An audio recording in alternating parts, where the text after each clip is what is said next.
मुसलमान जी इज्जत जी हिफाजत जो सवाब प्यारे प्यारे आखिरी नबी सल्लल्लाहु अलैहि वसल्लम जा बो फरमान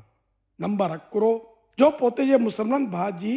इज्जत जी वास्ते से हिफाजत करनो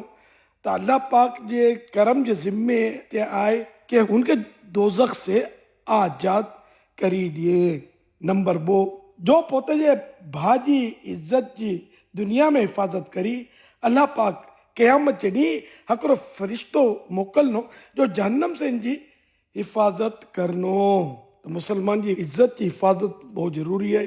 ने हेॾा सुधी आहे कि अगरि कोई मुसलमान जी वास्ते ते ग़ीबत करी रहियो है तो जो इन मथे ग़ीबत करने वाले के रोकन मथे पावर रखनो है ताकत रखनो तो इनके वाजिब है कि इनके रोके।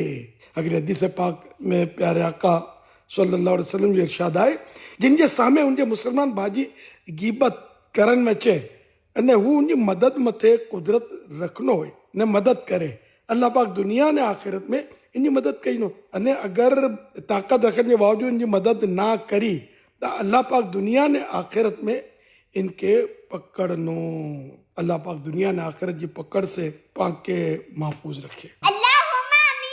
या अल्लाह पाक जो कोई ओछे में ओछे बारो जाने के ही क्लिप सेन भी करे उनके ने उनके सदके मिके पण तो ये प्यारे हबीब सल्लल्लाहु अलैहि वसल्लम जी शफाअत नसीब करी छे। नमाज पढ़िया करो मदनी चैनल नाइडिया करो सल्लल्लाहु हबीब सल्लल्लाहु तआला अलैहि मुहम्मद।